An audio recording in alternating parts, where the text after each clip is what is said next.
Buenos días para todas las personas que a esta hora se conectan a través de nuestras redes sociales, nuestro canal de YouTube, Actualícese Video, nuestra página de Facebook, a este espacio diario de conferencias Actualícese. Saludamos al doctor Nicolás Albiar, abogado, especialista en Derecho de Negocios Internacionales, quien se encuentra cursando una maestría en Derecho Privado, socio fundador y gerente general de Albiar González Tolosa Abogados. Se ha desempeñado como abogado interno en una firma de inversión extranjera. En AGT Abogados ha sido apoderado general de compañías nacionales, extranjeras y representante legal principal o suplente para asuntos judiciales de reconocidas empresas. El tema que nos trae para el día de hoy: ¿qué hacer y cómo defenderse si le llega un requerimiento de la DIAN? Saludamos también al doctor José Hernando Zuluaga, CEO de Actualícese. Doctor Zuluaga, buenos días y tiene usted la palabra. Gracias, Carlos. Gracias, doctor Nicolás, por su intervención en un tema que es de alto interés. Y precisamente antes de iniciar el tema, hablábamos de hacia dónde está dirigiendo la DIAN. Es decir, de pronto era una pregunta que iba a surgir. Dirigiendo sus requerimientos, porque yo tengo que hablar de información exógena, de impuesto de renta de personas naturales, de impuesto de renta de personas jurídicas, del IVA, de no responsables del IVA, del impuesto al consumo, de la inversión extranjera, en fin, una cantidad de temas, y a uno y a los que lo escuchamos, uno quisiera saber, bueno, la DIAN hacia dónde está dirigiendo su empeño por mejorar los recaudos, buscando con eso controlar un poco la evasión. Le agradezco mucho, doctor Nicolás, y puede iniciar entonces el tema. Muchas gracias por la invitación. Un saludo a todos los participantes. Y bueno, voy a presentar mi pantalla. Un segundo, por favor.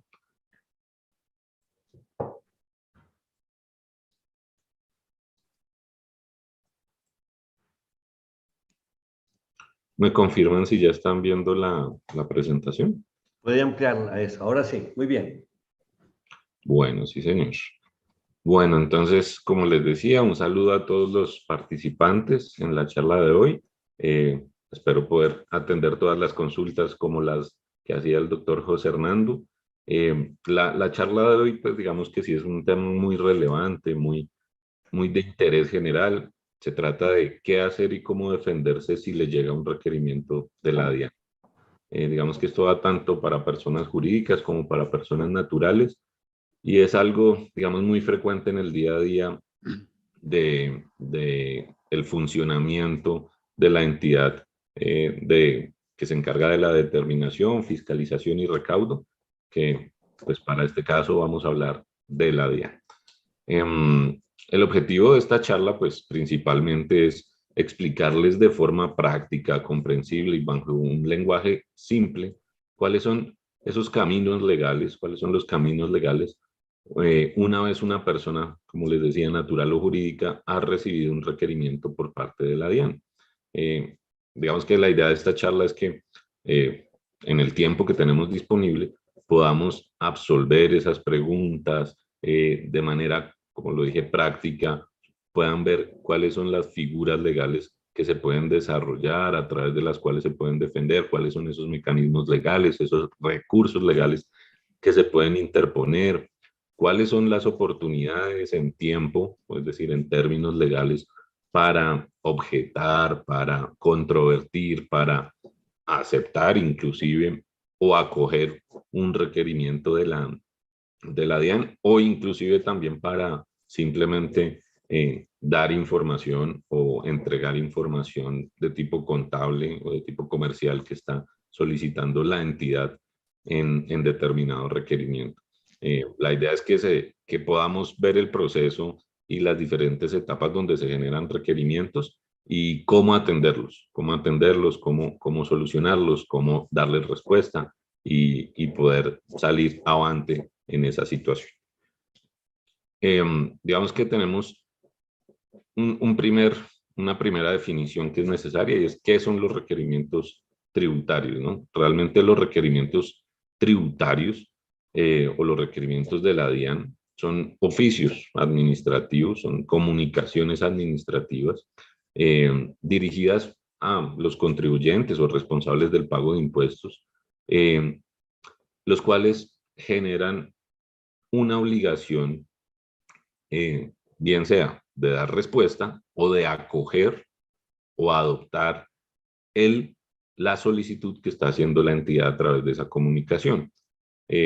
Algunos de estos, ya lo vamos a ver, algunos de estos requerimientos deben ser, o sea, debe dársele respuesta de forma oportuna, honesta, clara y de manera concisa. ¿Esto para qué?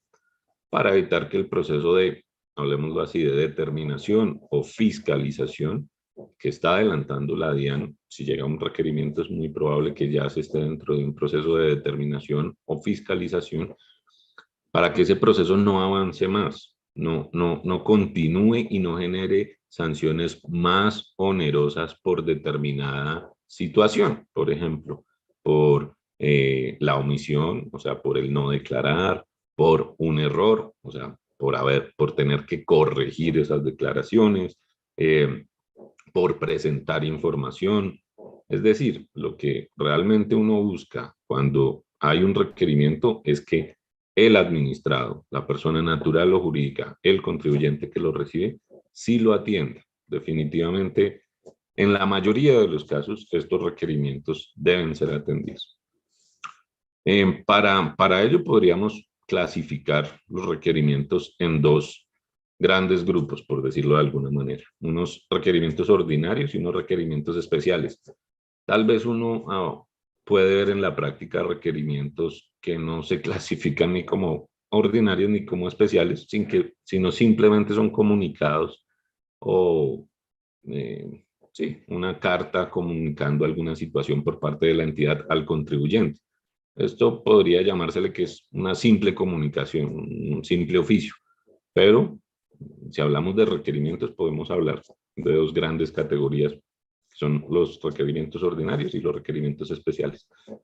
Los primeros, es decir, los ordinarios, son oficios que pueden tener como objeto diferentes asuntos, pero principalmente son de requerir información, solicitar la corrección o la presentación de algún impuesto específico. Es decir, un requerimiento ordinario puede ser simplemente el requerimiento o la solicitud, ya veremos cuáles son las consecuencias de esto, para que se presente un determinado periodo, por ejemplo, de renta o un periodo determinado de IVA. ¿Sí? Y ahí les están diciendo, por favor, le solicitamos que si usted tiene la obligación, verifique su obligación de declarar o de presentar, lo haga. Eso se entiende como un requerimiento ordinario. Claramente, estos requerimientos ordinarios, digamos, cuando se trata de, ya lo veremos, de declarar o corregir, pues tienen la misma naturaleza jurídica de un emplazamiento, ¿sí? De un emplazamiento para corregir, de un emplazamiento para declarar. También vemos, obviamente, requerimientos ordinarios que se refieren simplemente a solicitar información, los cuales deben ser, digamos, atendidos por el contribuyente, porque si no, pues obviamente generará sanciones por no aportar información tributaria de acuerdo al requerimiento ordinario realizado por la entidad. Los otros, los requerimientos especiales, en sí mismos son una fase muy importante dentro del proceso de fiscalización o determinación. Pues digamos que posterior a los requerimientos ordinarios, a las inspecciones tributarias, la entidad emite un requerimiento especial donde discrimina una serie de características, una serie de circunstancias de orden tributario y contable, las cuales deben ser aceptadas o adoptadas por el contribuyente o no, y estos requerimientos deben ser aceptados, como lo dije, o controvertirse y objetarse dentro de los términos oportunos. Pero estos requerimientos especiales son realmente importantes, es porque con ellos, aunque el proceso de determinación pues tiene varias fases, como ya lo vamos a ver, o el proceso de fiscalización, los requerimientos especiales son esa etapa dentro del proceso o dentro de la actuación administrativa frente a la DIAN o vía gubernativa, como se conoce comúnmente, donde yo puedo iniciar formalmente mi defensa, comenzar a ejercer mi derecho de defensa, puesto que sobre los requerimientos especiales hay un término de tiempo para contestarlo, que normalmente son 3 meses. Son 3 meses para contestar desde su notificación. Y estos requerimientos especiales lo que hacen en la práctica es dar apertura a esa fase de fiscalización formalmente. Entonces, para entender realmente cómo uno se debe defender de cualquier requerimiento de la DIAN, yo creo que es fundamental entender primero cuáles son las fases o cuáles son las etapas, digamos, como lo decía al principio, prácticas de un proceso de determinación o de fiscalización, tanto en vía gubernativa o en actuación administrativa frente a la entidad, o como también ya cuando pasamos a la fase judicial o a la vía contenciosa administrativa, que ya es acudir ante la jurisdicción para controvertir y para discutir los actos administrativos de la DIAN. Pero yo creo que definitivamente para que uno pueda entender cómo atender un requerimiento de la DIAN, debe primero ubicarse en las diferentes etapas del proceso de fiscalización, porque cada una de ellas tendrá, digámoslo de alguna manera, una clase de requerimientos de la DIAN específicos que deben ser atendidos en determinada manera. Entonces, si uno resume, esto es realmente un resumen de las etapas de un proceso de determinación o de fiscalización, encontramos las siguientes. Primero están los requerimientos ordinarios, digamos que así es como inicia frente, o sea, así es como se comunica, como se le da a entender, como se le muestra al contribuyente que está inmerso en una situación de orden tributario que se puede llegar a llamar en ese punto un proceso de determinación y más adelante un proceso de fiscalización. Los requerimientos ordinarios, como les decía, con esta fase inicia y pueden ser un requerimiento de información, simplemente, por ejemplo, solicitando información de un tercero con el cual se tuvo operaciones contables, puede ser la entrega de una cuenta específica de los balances o de los estados financieros a la DIAN, puede ser cualquier información de orden tributario y contable de la compañía. O también, como les decía, puede ser un requerimiento para declarar o corregir. Y hay otros tipos de requerimientos ordinarios, pero digamos que estos son los más frecuentes. Digamos que ahí inicia esa fase de comunicación en la que uno sí debe atender esos requerimientos. Como les decía, y dando respuesta a la pregunta o al objeto de esta charla, esos requerimientos ordinarios deben ser analizados de manera previa, de manera concisa, debe tener, digamos, un análisis o una auditoría de carácter tributario, contable y jurídico para que la respuesta que se dé a ese requerimiento ordinario evite o haga que el proceso de determinación o de fiscalización no continúe. O en su defecto, si uno observa que hay unas falencias, unas inconsistencias, unas omisiones o unas inexactitudes dentro de la información o dentro de el objeto del requerimiento ordinario, es bueno hacer esas correcciones internamente, me refiero internamente en la empresa que está siendo requerida o en la persona jurídica que está siendo requerida o en la persona natural, para que esas correcciones no generen consecuencias, digamos, de sanciones, intereses mucho más elevados posteriormente en la medida que va avanzando el proceso de determinación o fiscalización. Si hacemos un ejemplo rápido, es si hay un requerimiento de información, la respuesta es se debe atender. Se debe atender lo antes posible, ya en unas siguientes diapositivas les voy a explicar cómo, pero se debe atender, se debe prestar la atención necesaria porque, como les digo, ahí uno ya intuye o se está comenzando a comunicar la entidad con nosotros. ¿Para qué? Para avanzar en un proceso de determinación y posterior fiscalización. Digamos que otra etapa o la siguiente etapa que puede haber dentro de los procesos de determinación y fiscalización para poder, como les digo, ubicarse en los diferentes tipos de requerimientos es una segunda etapa que son las inspecciones tributarias. Son un auto que es notificado donde se comisiona a uno o varios funcionarios de la entidad para que realice una verificación de información. Ya también lo vamos a explicar. Digamos que esto no se debe entender lo que voy a decir en palabras textuales, pero un auto de inspección tributaria en sí mismo es una comunicación que debe ser atendida por el contribuyente. Es decir, uno la debe atender. Es no un requerimiento, pero es una comunicación que debe ser atendida y debe ser, digamos, adoptada, analizada y practicada, porque se va a practicar una serie de diligencias de inspección al contribuyente. Es decir, uno debe recibir eso como si fuera, lo digo en palabras coloquiales, como si fuera un requerimiento, porque sabemos que nos van a visitar, sabemos que nos van a pedir cierta información. Yo debo atender y adoptar esa auto de inspección. O interiorizar, digámoslo así, interiorizarlo en la organización o en el contribuyente si es persona natural para saber cómo lo debo atender. Después de esto están los requerimientos especiales, digamos que después de los requerimientos ordinarios o las inspecciones tributarias, la entidad emite un requerimiento especial. Y después del requerimiento especial, que ya vamos a ver también de qué se trata a fondo y cómo atenderlo, debemos dar respuesta al requerimiento especial, como les decía, dentro de los 3 meses siguientes.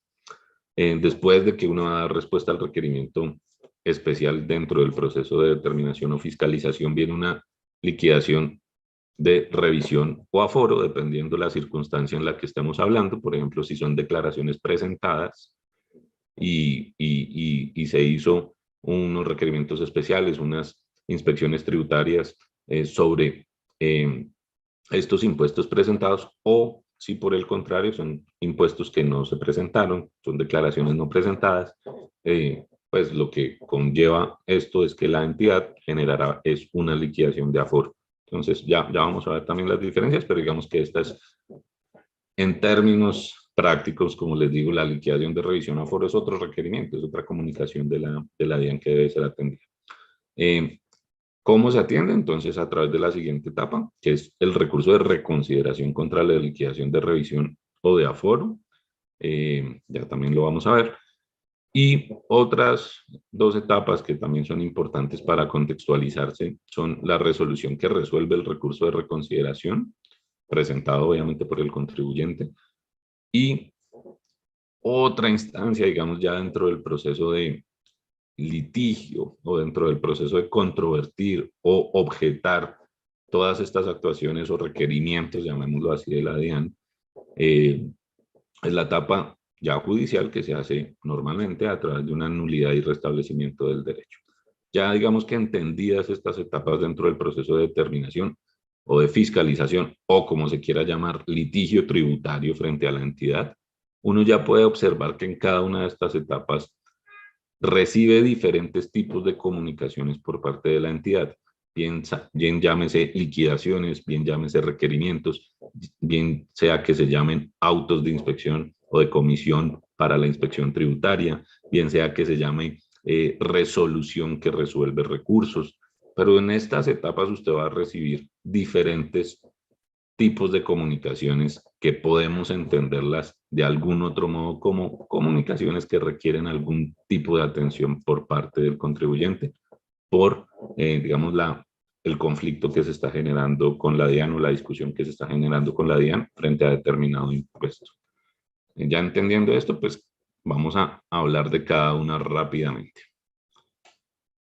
Un segundo. Entonces tenemos el requerimiento ordinario, que como les decía, qué pena ser tan reiterativo en esto, pero es importante.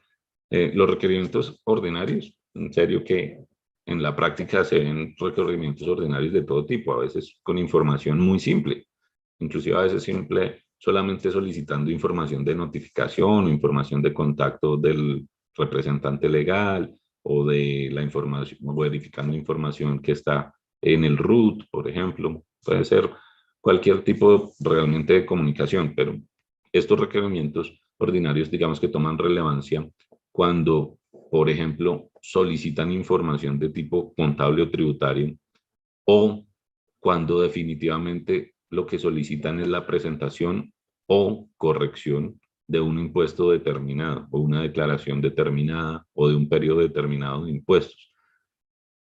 Caso en el cual no sobra decir que nunca deben dejarse de atender. ¿Por qué? Porque si, por ejemplo, estamos hablando del requerimiento de información, la entidad pues puede ser sancionada, o la persona natural contribuyente puede ser sancionada con la sanción por no envío de información tributaria.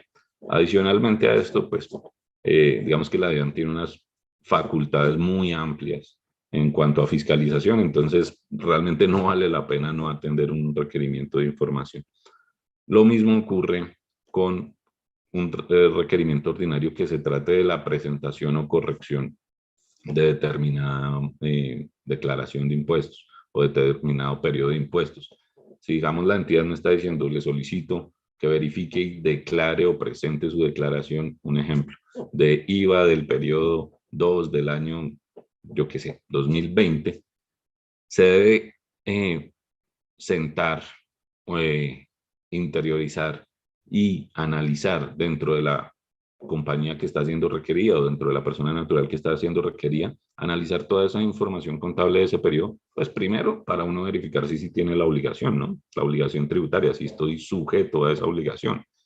Obviamente, si lo están requiriendo es porque hay algún indicio de que uno está obligado a presentar ese periodo de impuestos. Y, digamos, si se trata de un requerimiento por no declarar, o sea, para presentar la declaración de determinado periodo, lo claro aquí es que hasta acá podemos hablar de una sanción de extemporaneidad, hasta este punto. Si no se atiende en este punto, lo que podemos hablar es una sanción posterior, si no se atiende, ya no pasa a ser una sanción de extemporaneidad si yo lo presento en este momento de manera tardía, sino que posteriormente pues va a ser una sanción por no declarar, que pues, puede llegar a ser mucho más onerosa para el contribuyente. Lo mismo ocurre con el requerimiento ordinario para corregir, ¿no?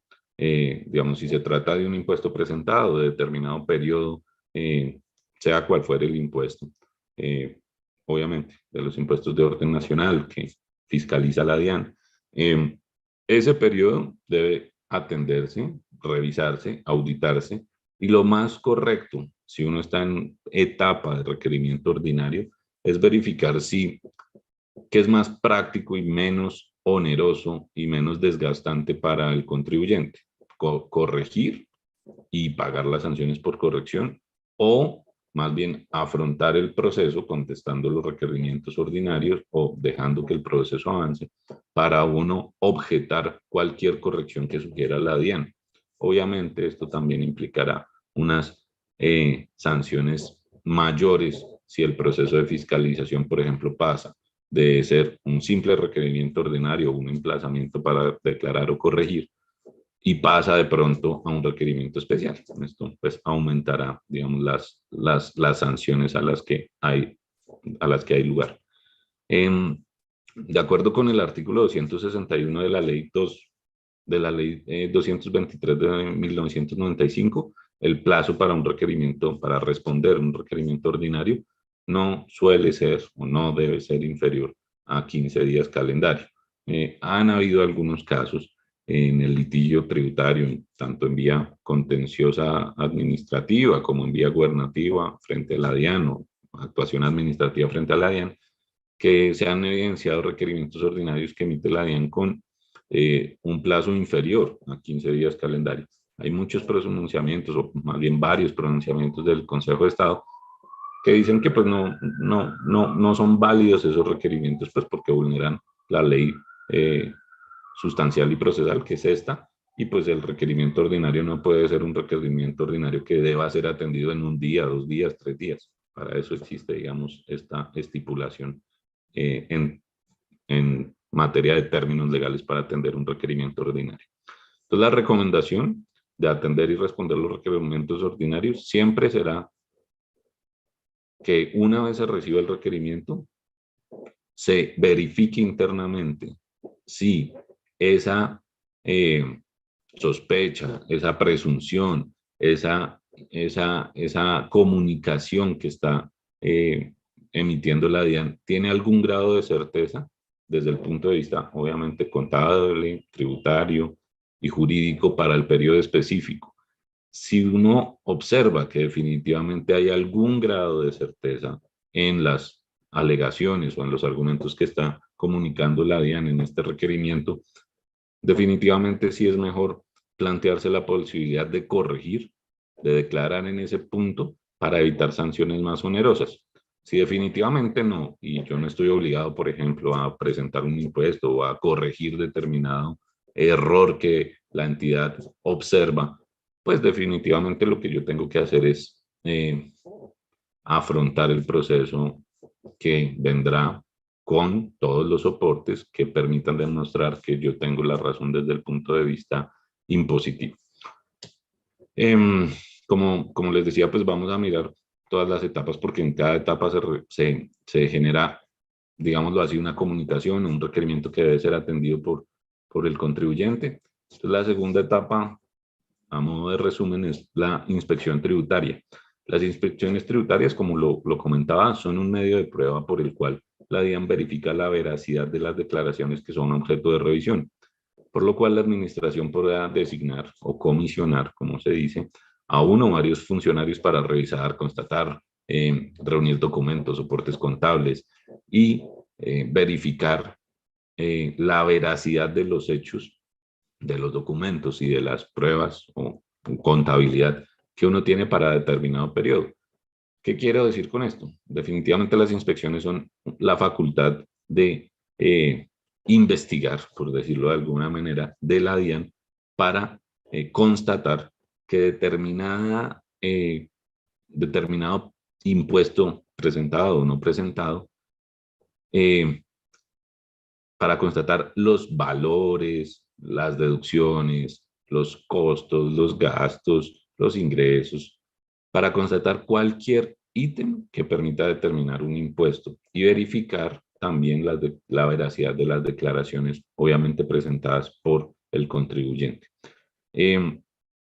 Ahí va el tema de cómo atender esto, cómo atender esos requerimientos, cómo atender estas inspecciones tributarias, cómo responder este tipo de comunicaciones.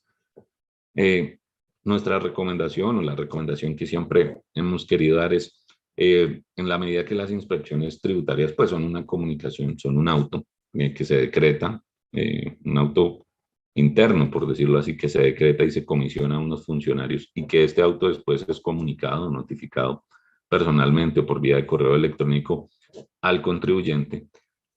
Al momento de ser notificado de este auto de inspección tributaria, uno debe asimilar que esto es un requerimiento, debe asimilar que esta es una comunicación en la cual la entidad, la administración, va a venir a constatar documentos, hechos, cifras, soportes contables, y se debe atender con ese grado de diligencia. Es decir, si yo soy notificado de un auto de inspección tributaria, pues lo mínimo que yo debo hacer es auditar mi propia contabilidad en la forma en la que lo va a hacer la entidad. ¿Y cómo se audita esa contabilidad o digamos, esa información financiera y contable internamente? Sencillo, se debe hacer un proceso de auditoría con el revisor fiscal, con el contador, con el abogado tributario o con el abogado de la compañía para ver qué errores se pueden constatar de una posible inspección, en una posible inspección tributaria. ¿Por qué? Porque obviamente a mí esto me da un tiempo digamos, de manejo.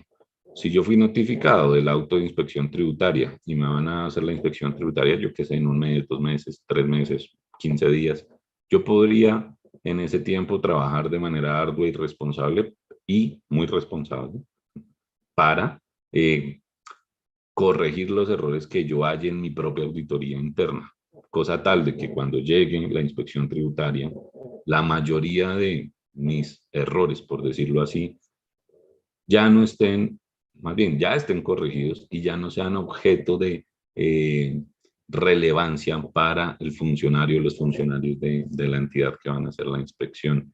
Y pues esto también hará que el proceso de fiscalización o determinación no avance, porque pues si en la inspección tributaria se halla que yo corregí todos los errores que pude haber cometido, pues posteriormente el proceso no va a avanzar y yo como administrado voy a evitar las otras fases del proceso. Entonces, a lo que voy para ser, digamos, concreto en esta fase de las inspecciones tributarias, cuando se recibe un auto de inspección tributaria, una comisión de inspección tributaria, soy notificado en inspección tributaria, pues esto no es más que un comunicado donde me dicen que van a practicarme una verificación de toda mi información contable, financiera, tributaria, jurídica, comercial, de soportes y demás documentos de orden financiero, y yo lo debo atender como un requerimiento, como un aviso. Lo debo atender como debe atenderse cualquier tipo de comunicación de esta magnitud por parte de la entidad. Por eso uno puede asimilar que ese auto o esa comunicación o esa notificación de inspección tributaria, pues uno le puede decir en términos coloquiales que es otra comunicación, otro requerimiento, otra forma de constatar información por parte de la DIAN, el cual obviamente debe ser atendido, ya como les dije, con las sugerencias que les acabo de exponer.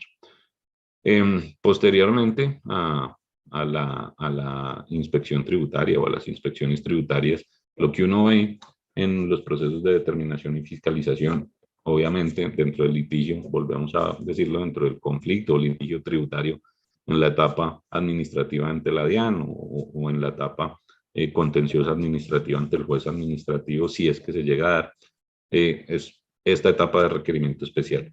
Aquí pues hablamos de requerimiento en sentido estricto, porque se llama así, se llama requerimiento especial. El requerimiento especial, conforme lo establece el estatuto tributario en los artículos que están allí especificados, es un acto administrativo mediante el cual se determina una liquidación propuesta del impuesto, es decir, la entidad, después de verificar la información que se conoció a través de las inspecciones tributarias, a través de los requerimientos ordinarios realizados al contribuyente o a un tercero relacionado con la contabilidad o con el impuesto a declarar, determina mediante un requerimiento especial una liquidación propuesta del impuesto. Es decir, por ejemplo, si yo puse X monto de costos, la entidad lo que hace es decir que propone otro valor de costos diferentes porque encontró ciertas inconsistencias, es decir, hace una liquidación propuesta. Eso es lo que hace en el requerimiento especial. Adicionalmente a esa liquidación propuesta, lo que hace es una identificación, un resumen de los hechos, de la actuación administrativa hasta el momento, de las pruebas, de los fundamentos de derecho, de las actuaciones administrativas que ha llegado, o sea, que ha ejecutado para llegar a esta conclusión. También hace un resumen de las consideraciones jurídicas. Obviamente uno en un requerimiento especial encuentra las liquidaciones propuestas, o sea, la liquidación del impuesto propuesta y las correcciones que se deben hacer. El término para dar respuesta se especifica siempre de 3 meses. Y la forma de notificación, a quién se le está notificando, a través de qué correo, a través de qué forma fue notificado. También en esto es normal, o lo más seguro en el texto de un requerimiento especial es encontrar, obviamente, cómo se debe presentar la respuesta al requerimiento especial. ¿Qué recomendaciones o cómo se deben atender estos requerimientos especiales? Pues lo primero es analizar la liquidación propuesta por parte de la entidad, ¿no? Hay que mirar qué valores o qué casillas o qué renglones de la declaración objeto de revisión, objeto de requerimiento está modificando la DIAN. Por ejemplo, si está modificando los costos, si está modificando los ingresos operacionales, si está modificando los activos, qué renglones está modificando y qué tanta veracidad y qué tanta prueba conducente y pertinente tiene la entidad para llegar a esa conclusión de no valerme los valores, digámoslo así, de declarar improcedentes los valores que yo puse en mi, o declaré, valga la redundancia, o determiné en mi declaración de impuestos inicial, y ellos están especificando otro. Uno debe revisar renglón a renglón la liquidación propuesta desde el punto de vista contable, financiero y jurídico para determinar qué grado de certeza o qué grado de verdad tiene la entidad para concluir que ese valor de determinado renglón debe ser modificado. Eso es lo primero que uno debe hacer de manera concienzuda, analizarlo, y si hay algún grado de razón por parte de la entidad, esta es una buena oportunidad, obviamente, para acogerse a la liquidación propuesta, en el entendido que esto tendrá unos beneficios o unas reducciones en las sanciones, porque al ser este un requerimiento especial, después pasaremos al requerimiento a la liquidación de revisión, lo cual incrementará las sanciones, incrementará los rubros que pues yo tendría que asumir. Pero igual tiene uno que verificar si hay razón o no en la liquidación propuesta. Y una vez se verifica la liquidación propuesta, lo que se debe hacer es analizar los hechos, las pruebas, las actuaciones administrativas, verificar la legalidad, tanto procesal como sustancial, bajo la ley tributaria, de todo lo que se describe allí en el requerimiento especial. Pues vamos a decir los fundamentos de derechos, los hechos, las actuaciones administrativas ejecutadas por parte de la entidad, las pruebas que recaudó en este proceso de determinación, porque yo puedo presentar las objeciones que a bien considere con las pruebas que yo también a bien considere para hacer valer mis argumentos de defensa. Esto se hace dentro de los 3 meses siguientes a la notificación del requerimiento especial, y esto sí es muy relevante para todos los asistentes a la charla. Esto, si una persona no responde al requerimiento especial, está perdiendo una oportunidad procesal gigante para poder posteriormente llevar el proceso, si es que así lo amerita, si es que yo tengo los argumentos, para llevarlo ante un juez administrativo, o sea, para discutir este proceso ante un juez administrativo, ya en etapa contenciosa administrativa, en vía judicial, o sea, para demandar por vía de nulidad y restablecimiento el requerimiento especial o el acto administrativo que me están formulando. Lo que les quiero decir es, esta etapa no se debe dejar pasar, bien sea que yo acepte de manera parcial o total la liquidación propuesta por la entidad, o bien sea que objete todo y haga valer mis argumentos y mis pruebas mediante la respuesta al requerimiento especial. Pero esta oportunidad es fundamental atenderla. Entonces la recomendación es cómo atender ese requerimiento, pues ya lo explicamos, pero mi recomendación y la reiteración es no dejar pasar esa respuesta al requerimiento especial por nada del mundo, porque perdería unas oportunidades de orden procesal mucho más relevantes en un futuro, si es que se quiere continuar con el litigio ante la entidad y ante un juez administrativo. Entonces, digamos que yo creo que ya están viendo la relevancia del por qué es mejor hablarlo fase a fase en el proceso de determinación y fiscalización. Es mejor identificar qué comunicaciones, qué requerimientos, qué solicitudes hace la DIAN, llamémoslo así, cómo atenderlas en cada fase del proceso de determinación y fiscalización. Porque ahí pasamos a la siguiente fase. Después del requerimiento especial, pues tenemos la liquidación de revisión o aforo.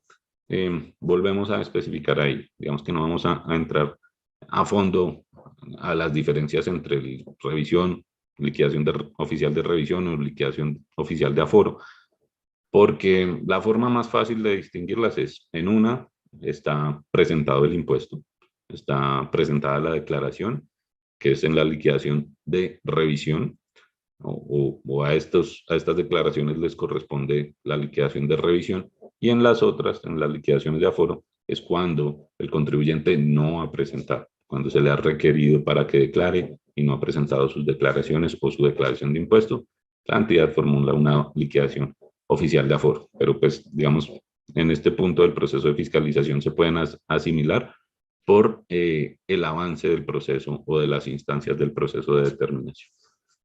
Entonces, tanto la liquidación, volvemos al punto, tanto la liquidación de revisión como la liquidación de aforo son comunicaciones, son actos administrativos que comunica la DIAN y por ende los llamamos o los metemos o los incluimos dentro de esta conferencia para explicar cómo se deben atender estas comunicaciones, requerimientos o solicitudes de la DIAN.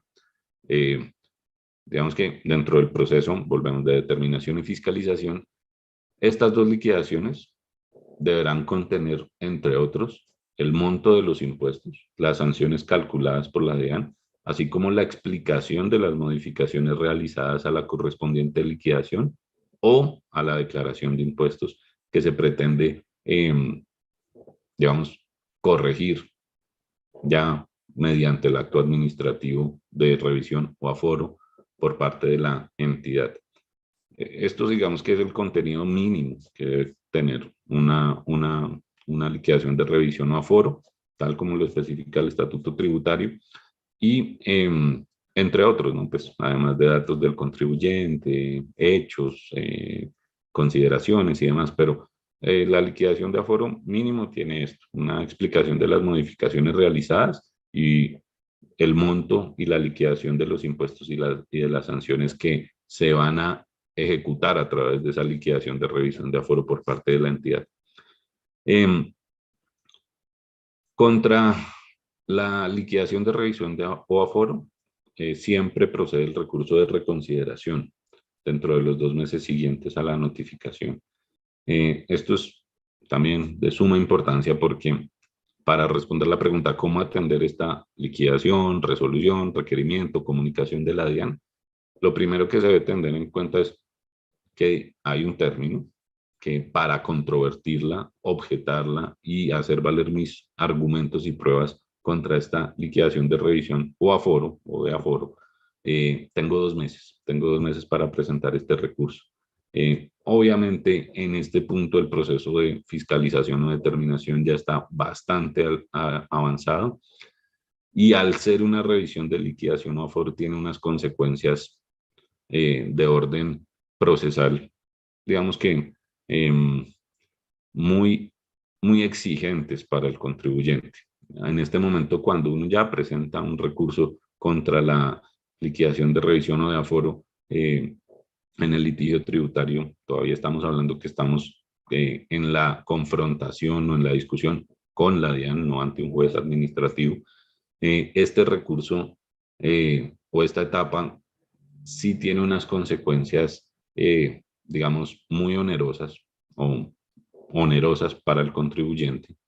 Obviamente se pueden discutir, no quiere decir que esta liquidación de revisión o aforo quede en firme, aún si uno presenta el recurso, pero sí debe serse muy meticuloso en las consecuencias que acarrea que se haya emitido la liquidación de revisión o aforo para el contribuyente y para su estructura empresarial, su seguridad, digamos, su estabilidad jurídica y su estabilidad financiera, porque en este punto, como les digo, las consecuencias de una liquidación de revisión o aforo son muy estrictas, muy fuertes para el contribuyente y pues tendríamos que entrar ya a analizarlas una por una conforme lo establece el Estatuto Tributario, pero pues en este momento ese no es el objeto de la charla. Ahora bien, ¿cómo atenderlo? Volvemos.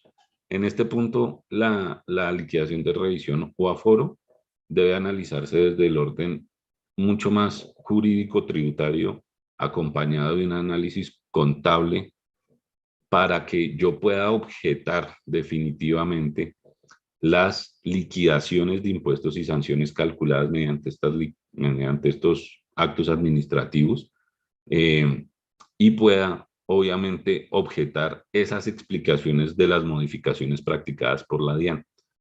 Aquí vale la pena también ser muy reiterativo en el hecho de que si se atendió, esto es conforme al Estatuto Tributario y se llama, es una figura jurídica que se llama acudir a la vía contenciosa por la acción per saltum, y es que cuando se hubiera atendido en debida forma el requerimiento especial, que ya lo vimos, que les decía que se debe atender en debida forma, no olvidarlo porque es un hito muy importante dentro del proceso de determinación o fiscalización, y si el contribuyente decide prescindir del recurso de reconsideración contra la liquidación de revisión o aforo, podrá acudir directamente en vía contenciosa administrativa mediante la acción de nulidad y restablecimiento dentro de los 4 meses siguientes a la notificación para, digamos, solicitar la nulidad del acto administrativo, que sería el requerimiento especial.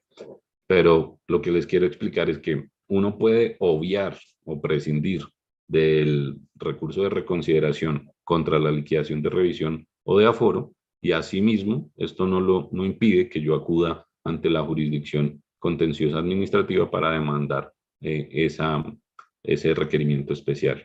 Lo puedo hacer siempre y cuando yo haya contestado el requerimiento especial, digamos, de forma adecuada, o lo haya atendido de forma adecuada, o le haya dado respuesta en debida forma. Bueno, ya por último, digamos que aquí vale la pena simplemente decir que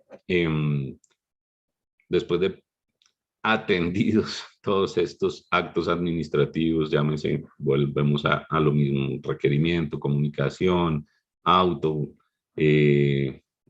llámese como se llame el acto administrativo o la comunicación emitida por la DIAN en las diferentes etapas del proceso de determinación o fiscalización, queda otra opción, ¿no? Y es ya después de haber avanzado en toda la vía gubernativa o haber concluido la vía gubernativa o las actuaciones administrativas frente a la DIAN, queda la posibilidad de acudir ante la jurisdicción contenciosa por vía de nulidad y restablecimiento del derecho.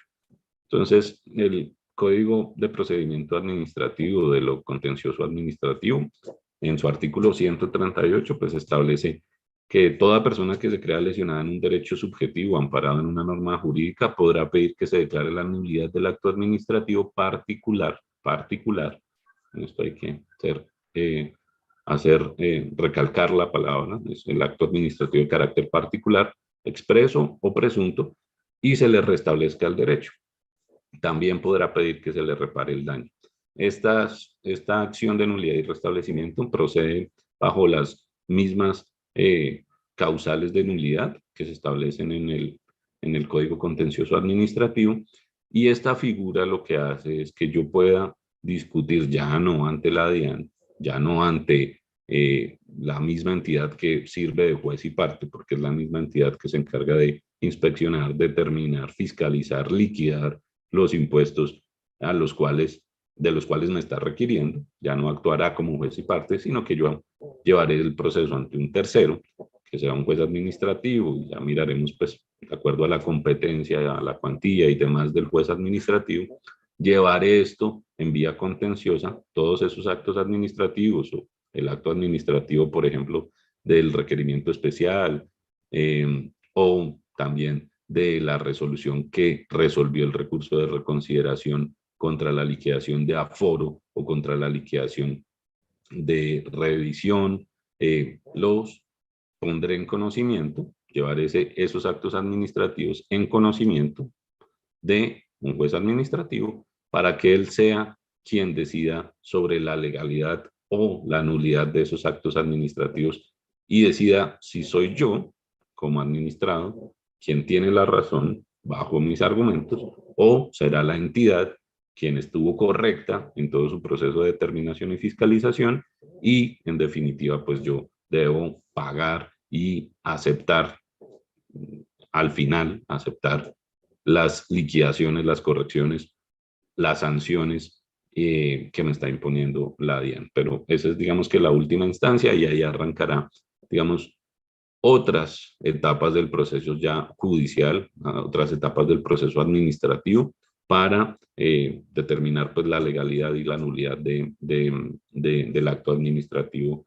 llámese requerimiento especial, liquidación de aforo, liquidación de revisión, o inclusive las resoluciones por las cuales se resuelven los recursos que yo presenté en vía administrativa, en las actuaciones administrativas ante la DIAN.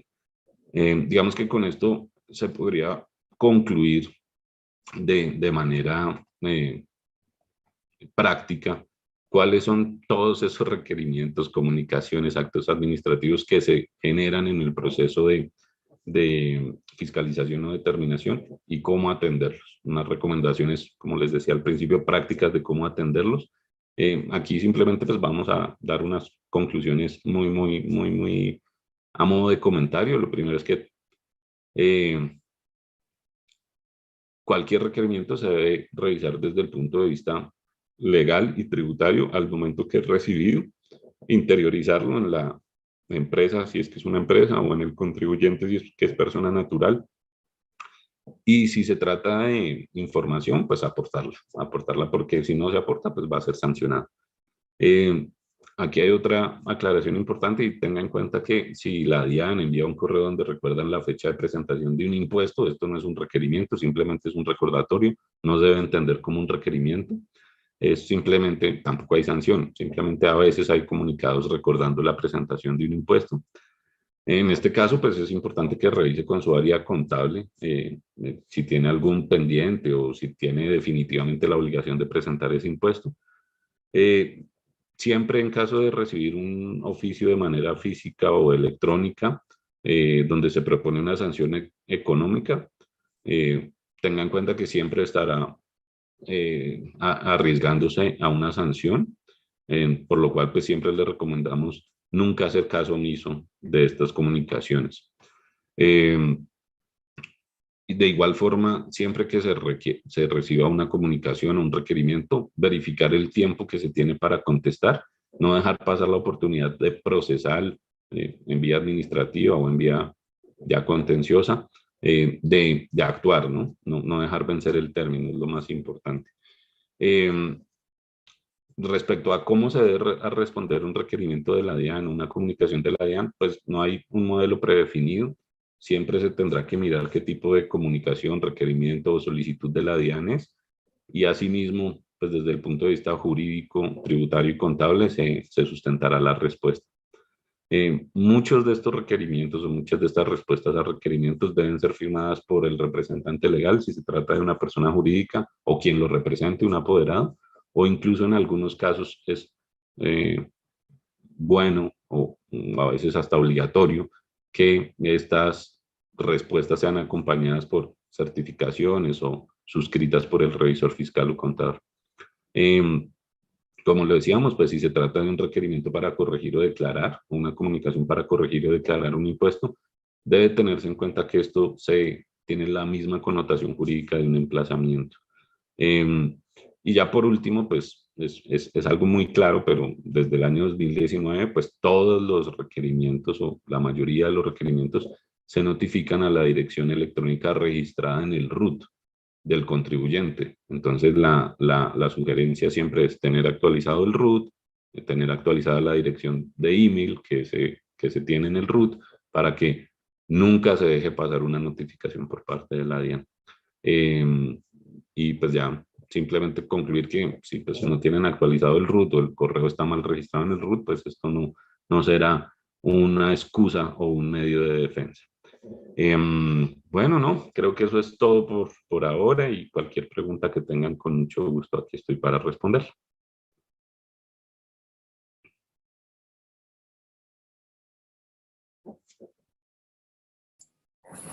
Doctor Nicolás, pues muchas gracias por haber estado de nuevo en este espacio de conferencia Actualícese. No, yo tengo una inquietud.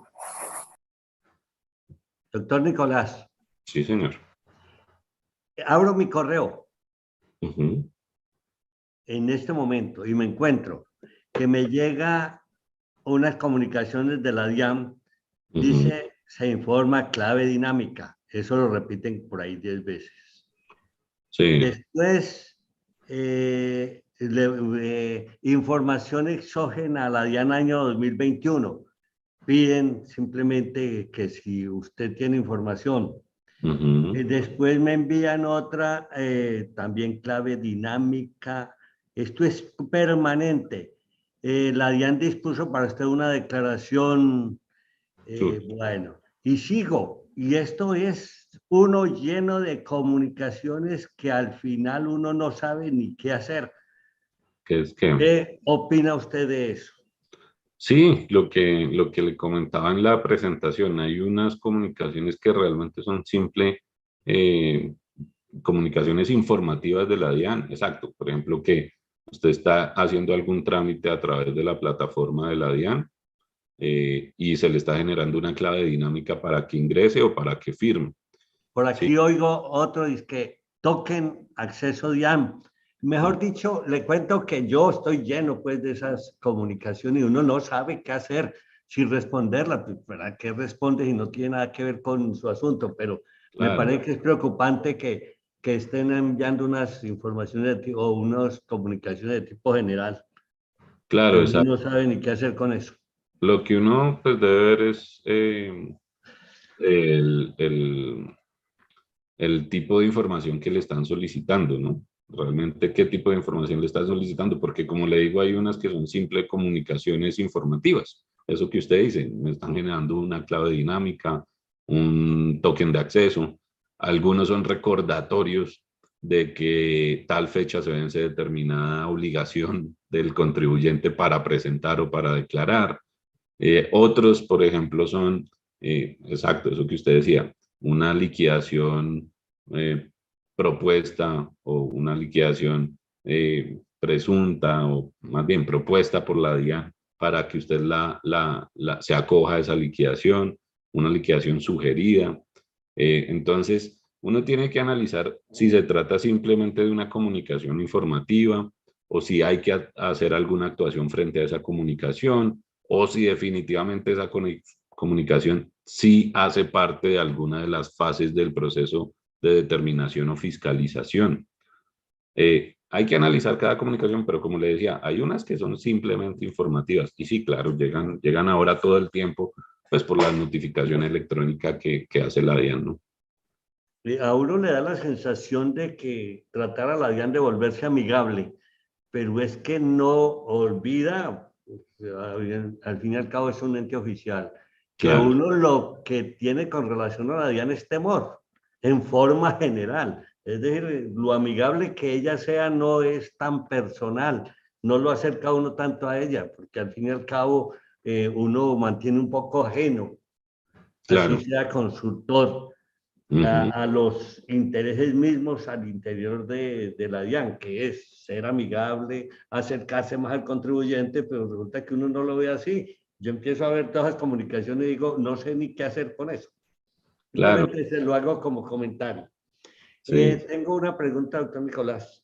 Ujú. ¿Qué errores más comunes me refiero a puede, cometer la DIAN cuando hace requerimientos? O uno, ¿qué errores le puede buscar a esos requerimientos para o evitar la respuesta o darla en una forma en que pueda ganar de entrada por algún error de la DIAN? Pues lo primero que le tengo que responder es, en la actuación administrativa ante la misma DIAN, mientras yo estoy discutiendo ante la misma DIAN un requerimiento, en la mayoría de los casos, pues la entidad no revoca sus propias resoluciones, ¿no? O sea, no va a retrotraer sus decisiones. Eso es lo primero que le tengo que decir. La mayoría de los casos no hay esa facultad o esa motivación de la DIAN para revocar sus propias resoluciones. Pero en algunos o en varios casos, uno sí encuentra errores de tipo procesal y de valoración probatoria en la etapa de fiscalización o determinación. Por ejemplo, en las inspecciones tributarias, a veces la entidad se vale de pruebas que no son pertinentes ni conducentes ni necesarias para demostrar un hecho tributario que se está alegando. A veces, por ejemplo, verifica documentos contables que nada tienen que ver con el impuesto que se está discutiendo. Y por ende, ese error procesal, ese error probatorio, generaría un vicio en el procedimiento para determinar o para que la DIAN concluya un monto o un rubro de impuesto a liquidar. Eso se ve mucho. También en las inspecciones tributarias o en el proceso de determinación o en los requerimientos se ven errores aritméticos, muchos errores aritméticos. El cálculo de los impuestos no está bien, no se hizo correctamente, aun cuando se valoraron las pruebas adecuadas, ¿sí? O definitivamente son errores sustanciales, por ejemplo, que un costo es no deducible y si era deducible, y es un tema ya de argumentación o de conceptualización, la DIAN o el funcionario de inspección o el funcionario que hizo el requerimiento tiene un concepto diferente al que tiene el contador, el revisor fiscal o el abogado de la compañía o del contribuyente. Esos son los tipos de errores que uno suele encontrar para argumentar o para objetar un requerimiento por parte de la entidad. ¿Sí?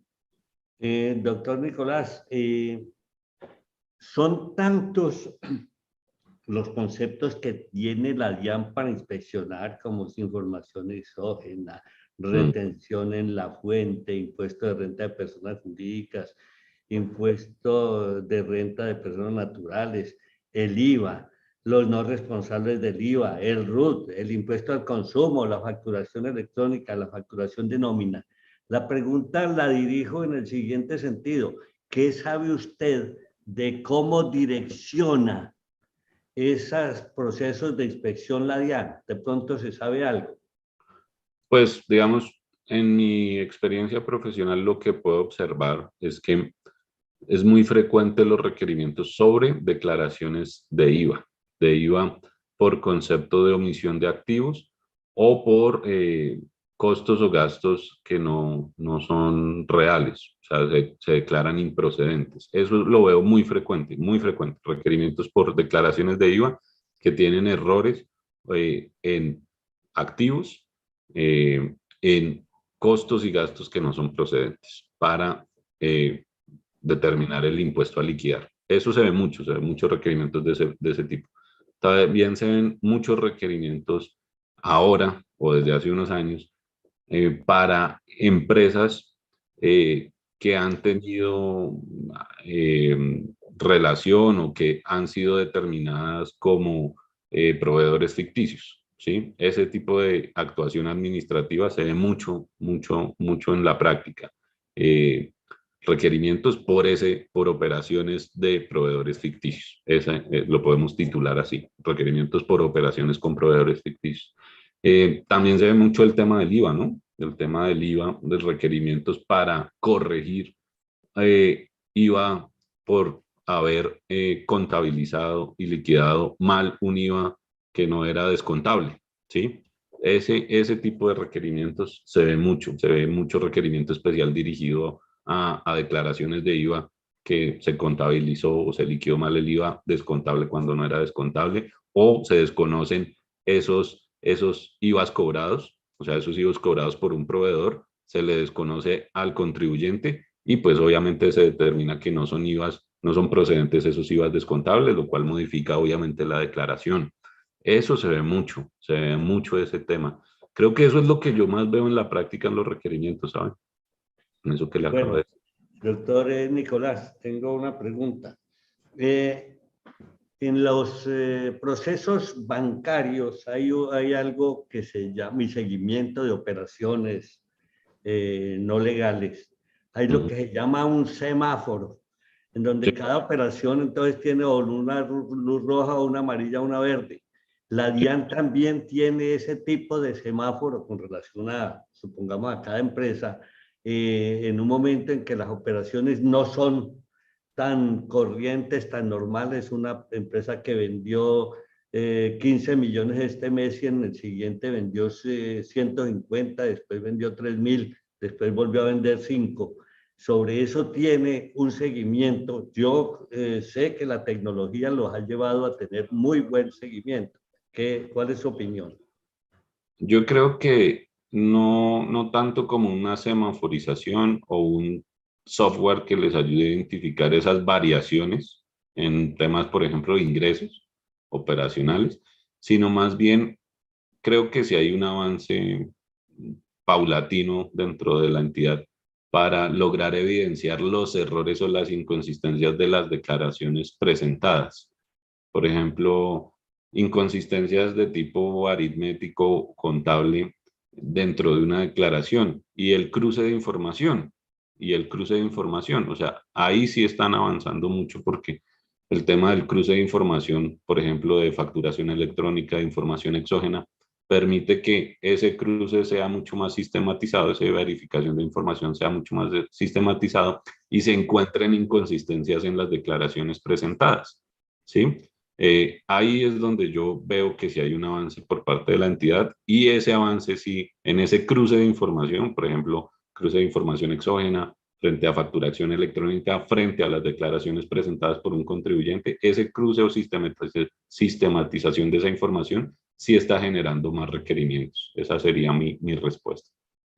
Gracias, doctor Nicolás. Muy interesante su intervención sobre un tema que es de alto interés y permanente interés por parte de los profesionales que nos siguen. Muchas gracias. Bueno, Carlos doctor. Cervera, ¿tiene alguna pregunta? No, doctor Zuluaga, entonces, al doctor Nicolás, muchas gracias de nuevo por haber estado en este espacio de conferencia Actualícese. De igual manera, un agradecimiento a todas las personas que nos acompañaron hoy a este espacio y una invitación para que mañana jueves 27 de enero se conecten de nuevo con este espacio. A las 9 de la mañana estará con nosotros la doctora Tatiana García con el tema liquidación de nómina e intereses de cesantías, recomendaciones para tener en cuenta, y a las 11 de la mañana el doctor Germán Torres con ruta de actualización 2022 para contadores públicos. Nos reencontraremos el día de mañana. Muchas gracias. Chao, chao. Bueno, adiós.